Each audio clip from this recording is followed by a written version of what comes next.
Салам достор, бүгүн круассан жасайбыз. Ал үчүн бизге эленген un, кумшекер, дрожь, туз, ак май, жылуу сүт жана жылуу суу керек. Эң биринчи апарадан баштайбыз. Жылуу сууга кумшекерди салып, дрожьту кошуп, жакшылап аралаштырып, дрожь көтөрүлгөнчө коюп коебуз. Ал эми туз менен унду жакшылап аралаштырып алабыз. Дрожь көтөрүлгөндөн кийин апараны жана жылуу сүттү унга куюп, камырыбызды жууруп баштайбыз. Унду толук аралаштырып алгандан кийин жумшак ак майды кошобуз жана камыр менен кошо жууруйбуз. Ошондо камырыбыз жумшак жана майлуу болот. Май менен камыр жакшылап аралашкандан кийин столдун үстүн ундап алып, камырды эми бир 10 мүнөттөй жакшылап илеп чыгабыз. Камыр өзүнө бардык майды жана унду өзүнө алат. Ошондо камыр жумшак, назик, аябай иштегенге ыңгайлуу, сонун камыр болот. Эң негизгиси круассандын камыры алдын ала бир күн мурун жасалат. Жок дегенде муздаткычта 5-6 саат туруш керек. Мен бир күн мурун жасап, формасын келтирип, 4 буштук кылып, салфан баштыкка ороп, муздаткычка салып койдум. Камыр менен чогуу майды да даярдап алыш керек. Ал үчүн бизге пергамент кагазы жана 250 грамм ак май керек. Май өтө эриген эмес, өтө катуу эмес болуш керек. Кагаздын ортосуна коюп, 4 буштук кылып, конверт кылып бүктөйбүз кагазды. 4 тарабы 20-20 сантиметрден болсо болот. Ошол бүктөлгөн кагаздын ортосуна майды жайып тегиздеп алабыз.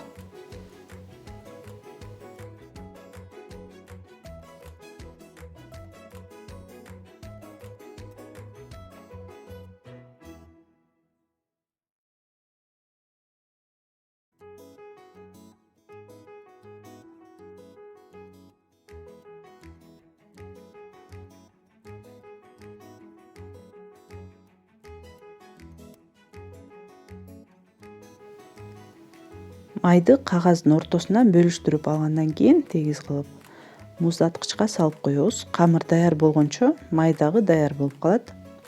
Круассандын өзгөчөлүгү мына ушунда: камыр менен май чогуу жайылат, ошондуктан май муздак болуш керек. Жана мындай конверттерди алдын ала даярдап койсо тура берет.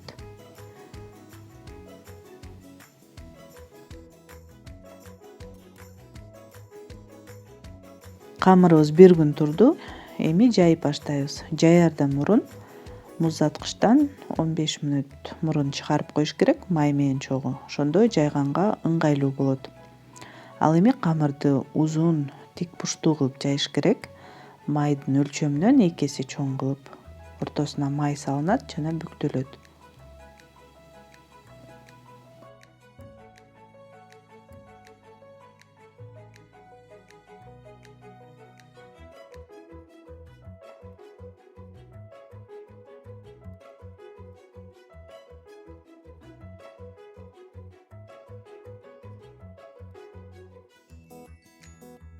Жайылган камырдын бир жак башына майды коюп, камырыбызды 2-ге бүктөйбүз.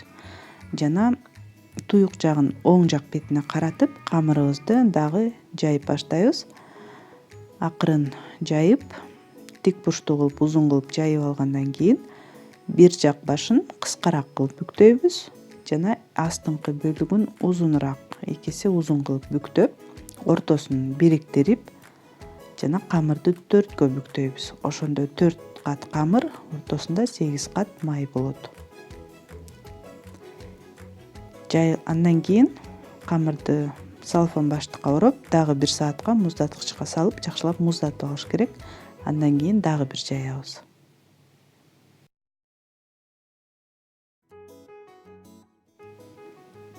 Бир саат турду камыр. Андан кийин кайра жаябыз. Туура биринчисинде кандай жайылса, ошондой эле жайылат.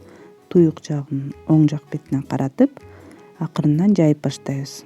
Ортосунда май болгондуктан камыр аябай назик. Жыртылып кетпеш үчүн улам бир аздан ундап жаябыз. Тик бурчту узун кылып жайып алгандан кийин кайра эле 4кө бүктөйбүз. Бир жагын кыскараак, экинчи жагын узунураак кылып, ортосун бириктирип 4кө бүктөйбүз.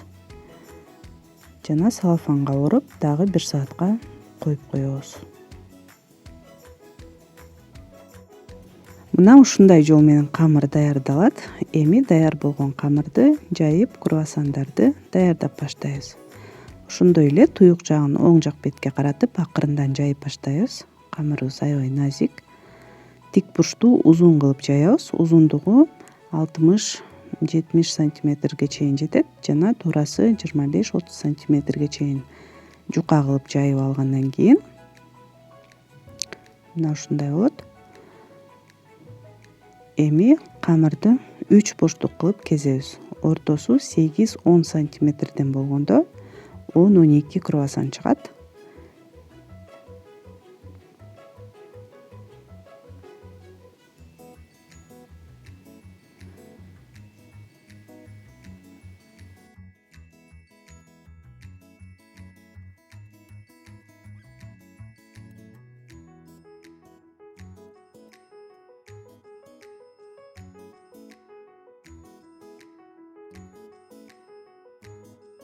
Үч бурчтук кылып кесип алгандан кийин ортолорунан бир аздан кесип коебуз. Жана толтурма салып койсок да болот. Мисалы сгущенка, варенье же шоколад салып туруп круассандарды оройбуз.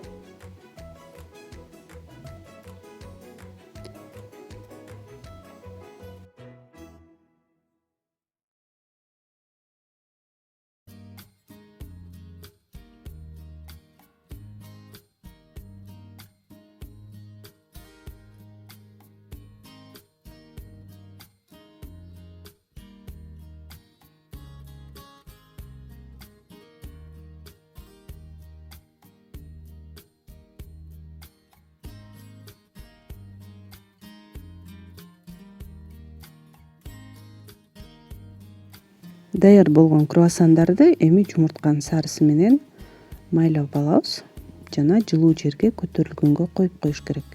Мен духовканын ичине эле салып койдум, 5-10 градус кылып жылуу кылып жана аябай жакшылап көтөрүлгөндөн кийин гана духовканы иштетип бышырабыз.